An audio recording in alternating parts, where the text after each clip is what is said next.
সংকেত খুব খারাপ, বুঝতে পারছেন তো? পায়ে কাঁটা ফুটলে যেমন লাফায় লাফায়, এ তো কিছু হয়নি, এখনো তো অনেক বাকি, সবে তো 21 তারিখ না। नमस्कार सर। नमस्कार, साधारण मानुष क्या नाम है? भाई को वोट मिलेगा तो आप जीत के रहिए। ওদের আচরণটা এটা কি মানে কেন এটা ভয় পাচ্ছে, ভয় পেয়েছে মমতা, জেনে গেছে জনতা।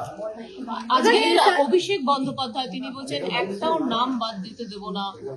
আমি ওনার কথার উত্তর দেবো না, আমি কথার উত্তর দেবো না। ওনাদের পার্টি স্ট্যান্ড উনি বলছেন, বিষয়টা তো মমতা ব্যানার্জিকে কেন্দ্র করে। উনি তো এসআইআর চলাকালীনও মুখ্যমন্ত্রীর প্যাড ব্যবহার করেছেন, এখন এমসিসি আছে মুখ্যমন্ত্রীর প্যাড ব্যবহার করছেন।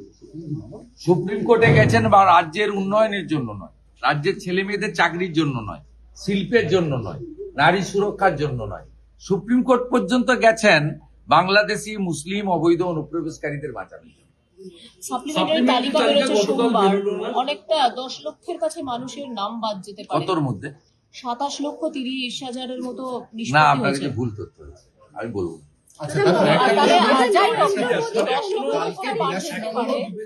যা আছে যা যারা করেছে, সুপ্রিম কোর্টের চিফ জাস্টিস বলে দিয়েছে, আমি সব শুনবো, জুডিশিয়ারির উপরে কোশ্চেন করলে আমি শুনবো না।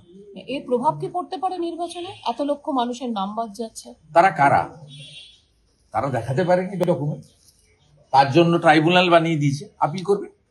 আপনি যদি মনে করেন ইনজাস্টিস হয়েছে, আপনি আপিলে যাবেন। তার জন্য কত সুপ্রিম কোর্টের নির্দেশে হাইকোর্টরা রিটায়ার্ড জাজদের দিয়ে, এক্স জাজেস দিয়ে, রেসপেক্টেড এক্স জাজেসদের দিয়ে সুন্দর ট্রাইব্যুনাল বানিয়ে দিয়েছে এবং ডিস্ট্রিবিউশন অফ দি এরিয়া ভাগ করে দিয়েছে। আপনি যদি অ্যাগ্রিভড হন, আপনি